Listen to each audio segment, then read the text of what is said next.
हमारे प्यारे पार्टी के कार्यकर्ता बब्बर शेर,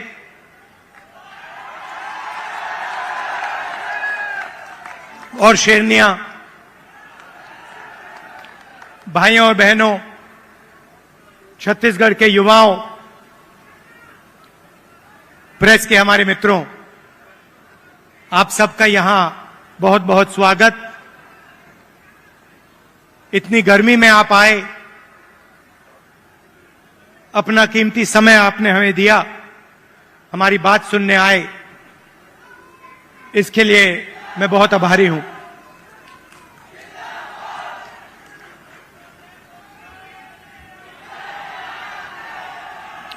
कुछ ही महीने पहले कर्नाटक में चुनाव हुआ। एक तरफ बीजेपी और उनकी विचारधारा, दूसरी तरफ कांग्रेस पार्टी, हमारी विचारधारा।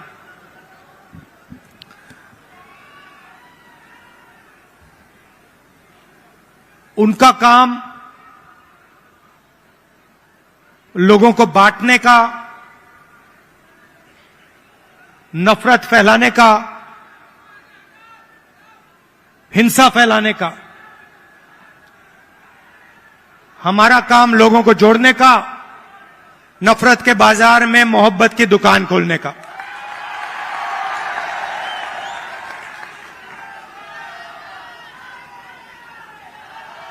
और कर्नाटक में हमने कहा, जैसे पहले हमने छत्तीसगढ़ में वायदे किए थे,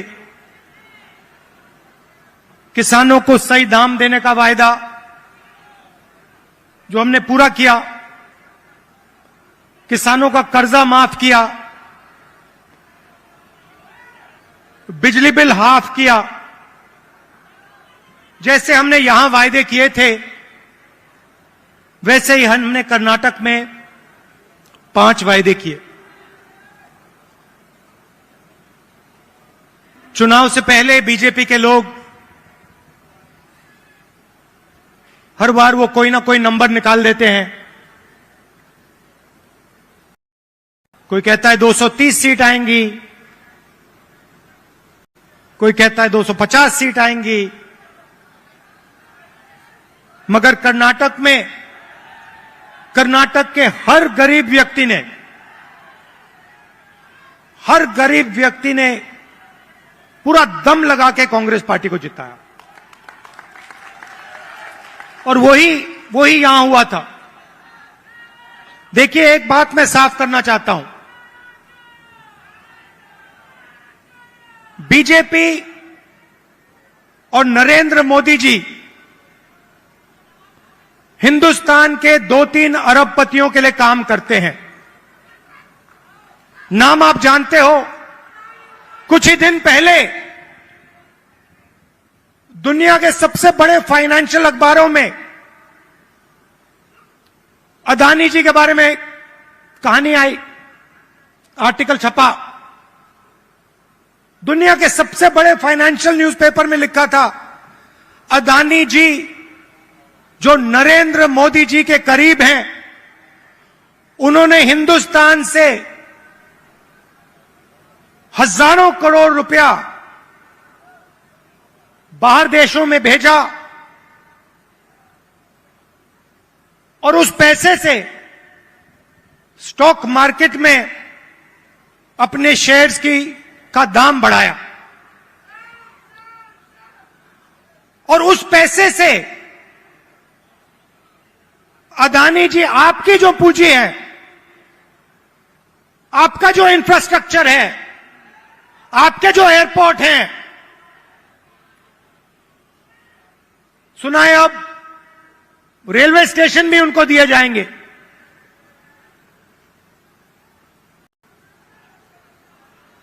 पूरा का पूरा एक व्यक्ति के हवाले किया जा रहा है। और मैं साफ कहना चाहता हूं कि चाहे वो कर्नाटक की सरकार हो, छत्तीसगढ़ की हो, राजस्थान की हो, हिमाचल की हो, और जो अभी आने वाली हैं तेलंगाना, मध्य प्रदेश, ये सारी की सारी सरकारें गरीबों की सरकारें होंगी, अदानी की सरकारें नहीं होंगी।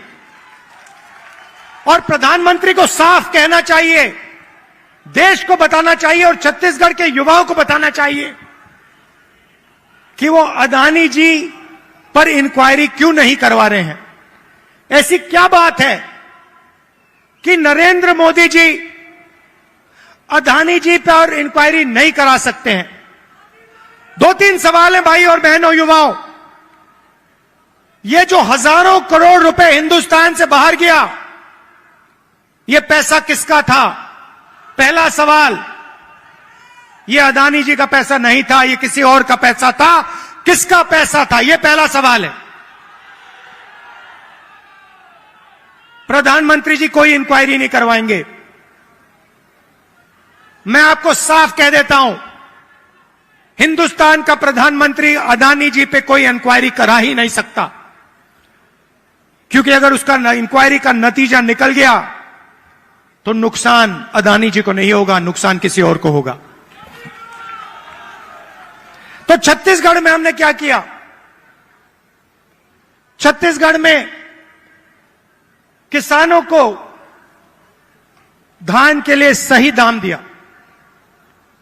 और आज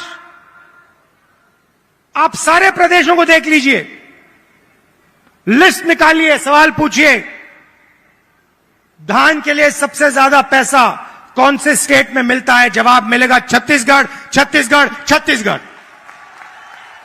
और प्रधानमंत्री जी यहां आए थे, मुझे याद है, बीजेपी के सब नेता आए थे और कहा था कि कांग्रेस पार्टी इस वायदे को पूरा नहीं कर सकती है। कहा था पैसा नहीं है। हमने साफ दिखा दिया, पैसा है और वायदा पूरा हमने कर दिया। जहां भी हम जाते हैं, हम झूठे वायदे नहीं करते। 15 लाख रुपए का वायदा हम नहीं कर सकते। नरेंद्र मोदी जी ने कहा था काला धन वापस आएगा, 15 लाख रुपए बैंक अकाउंट में जाएंगे। उल्टा हजारों करोड़ रुपए हिंदुस्तान से बाहर जा रहा है। इंटरनेशनल अखबार कह रहे हैं कोई इंक्वायरी नहीं।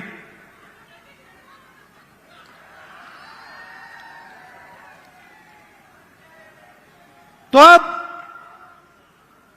छत्तीसगढ़ के युवा जो हैं, आपकी बहुत बड़ी जिम्मेदारी है और हम चाहते हैं कि आप प्रदेश को चलाने में, राजनीति को चलाने में आगे आएं। आपको पीछे नहीं रहना चाहिए। आपकी जो नई जनरेशन है, भविष्य आपका है।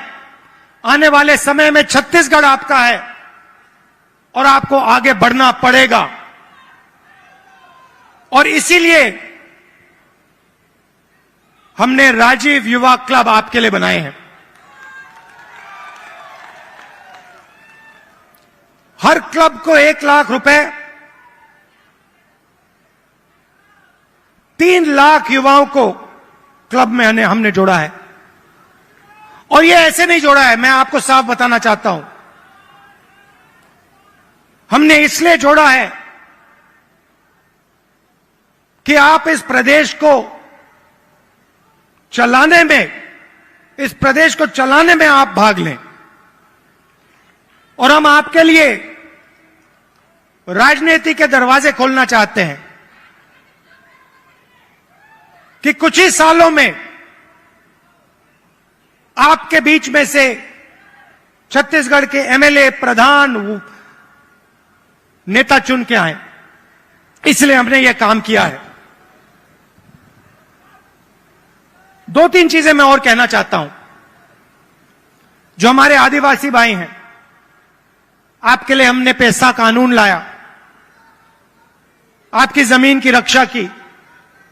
मैं आपसे एक बात कहना चाहता हूं, हम आदिवासी शब्द का प्रयोग करते हैं। आदिवासी का मतलब जो हिंदुस्तान के ओरिजिनल मालिक हैं। आदिवासी का मतलब इस देश की जो जमीन है, जो धरती है, उसके सबसे पहले आप मालिक थे। मतलब आपकी जमीन पर, जंगल पर, जल पर आपका हक बनता है। बीजेपी ने एक नया शब्द निकाला है, वनवासी। इस शब्द का बिल्कुल दूसरा मतलब है। हम चाहते हैं कि आदिवासी युवा जो भी सपना देखना चाहें, देखें और उस सपने को पूरा करें। डॉक्टर बनना है, इंजीनियर बनना है, बिजनेस चालू करना है, लॉयर बनना है, जज बनना है, मैन्युफैक्चरिंग यूनिट शुरू करना है, सब चीजों में आपको शामिल होना चाहिए। वो चाहते हैं कि आप जंगल में ही रहें, आप जंगल के बाहर ना आए। शब्द के पीछे सोच है भाइयों और बहनों। उनका कहना है कि आप पहले हिंदुस्तान के मालिक नहीं थे, आप जंगल में रहते थे और आपको जंगल में रहना चाहिए। हम कहते नहीं, जंगल का हक, जमीन का हक, जल का हक आपको मिलना चाहिए। मगर जो भी आप सपना देखना चाहते हो, जहां भी आप जाना चाहते हो, वो सपना आपके लिए पूरा होना चाहिए। यह फर्क है विचारधारा में।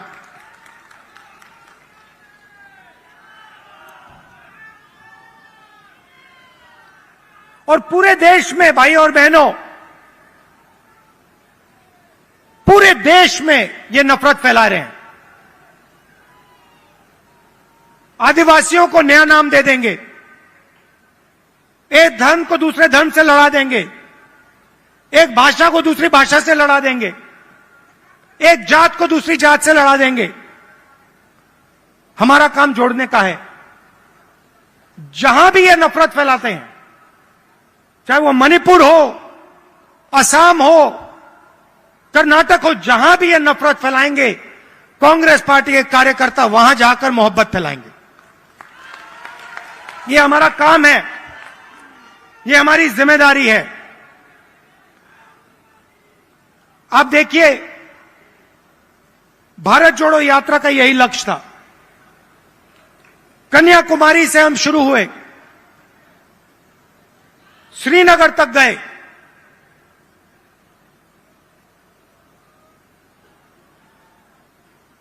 मीडिया में इन्होंने, बीजेपी के लोगों ने हर रोज ये कुछ ना कुछ उल्टा सीधा बोलते हैं, नफरत फैलाते हैं। भारत जोड़ो यात्रा ने पूरे हिंदुस्तान को जोड़ने का काम किया। हर धर्म को, हर जात को, हर भाषा को हमने याद दिलाया कि आप सबसे पहले हिंदुस्तानी हो और आप सबको एक साथ मिलकर, मोहब्बत के साथ, इज्जत के साथ रहना है। यह यात्रा का मैसेज था और यह बहुत गहरा मैसेज था, नया मैसेज नहीं था, बहुत पुराना मैसेज है। सदियों से यहां पे छत्तीसगढ़ में और बाकी प्रदेशों में लोगों ने यह मैसेज दिया है और यही कांग्रेस पार्टी का और हिंदुस्तान का डीएनए है। हम जोड़ते हैं, वो नफरत फैलाते हैं। हम किसानों के लिए, मजदूरों के लिए, छोटे व्यापारियों के लिए काम करते हैं, वो 2-3 अरबपतियों के लिए काम करते हैं। कुछ साल पहले मैंने बघेल जी से एक बात कही। मैंने कहा, जहां भी मैं जाता हूं, मैं युवाओं से पूछता हूं, आपके सामने सबसे बड़ी मुश्किल क्या है?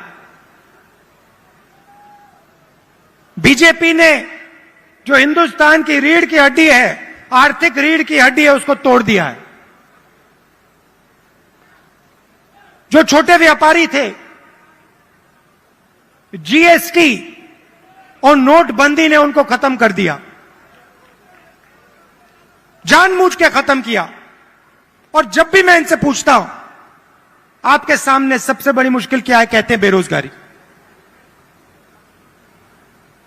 और मैंने छत्तीसगढ़ के चीफ मिनिस्टर से कहा, देखिए,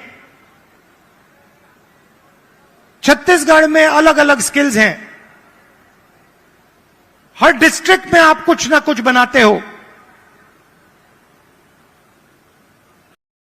मगर जो छोटे बिजनेस वाले होते हैं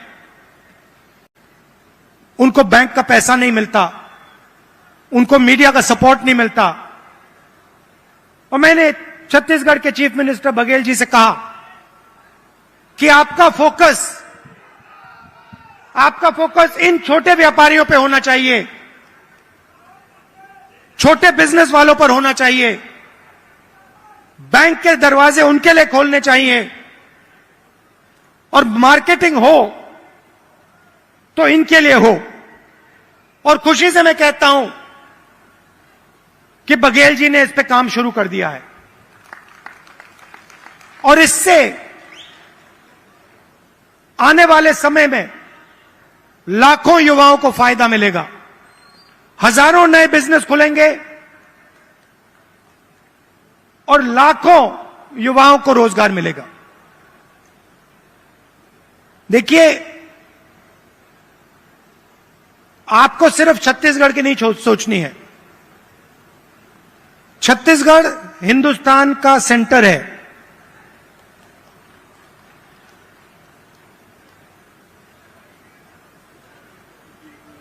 बंगाल से गुजरात कोई जाता है,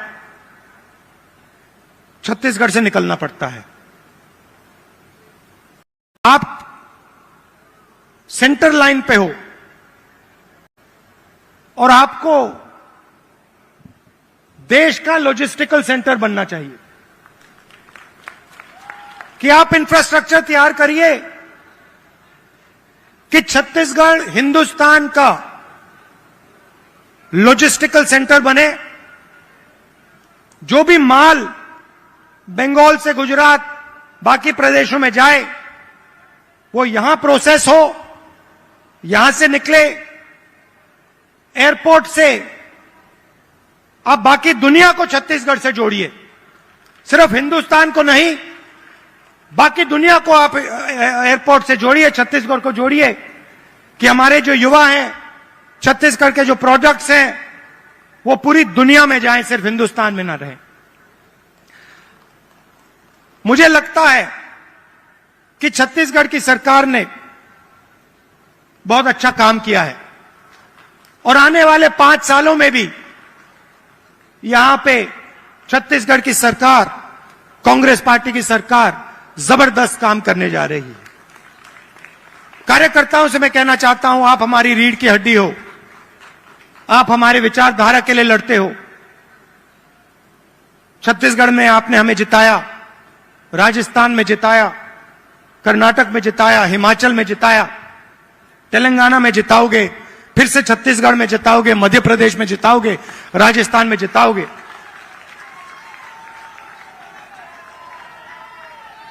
हमारी बघेल जी, हमारी सरकार को हमारे कार्यकर्ता की रक्षा करनी चाहिए, करती है, मगर और डट के जो हमारा कार्यकर्ता है, उसे लगना चाहिए कि मैं कांग्रेस पार्टी का कार्यकर्ता हूं, मैं कांग्रेस पार्टी की विचारधारा के लिए लड़ता हूं और मरता हूं। देश को आपकी जरूरत है। नफरत से देश आगे नहीं जा सकता है, हिंसा से देश आगे नहीं जा सकता है, अर्थव्यवस्था नहीं बढ़ सकती है। मोहब्बत से, इज्जत से काम किया जाता है और अगर देश को जोड़ा जाता है, सबको एक साथ लाया जाता है, तो देश तेजी से प्रगति करता है। आप सब यहां आए, इतने प्यार से आपने मेरी बात सुनी, इसके लिए आप सबको दिल से धन्यवाद।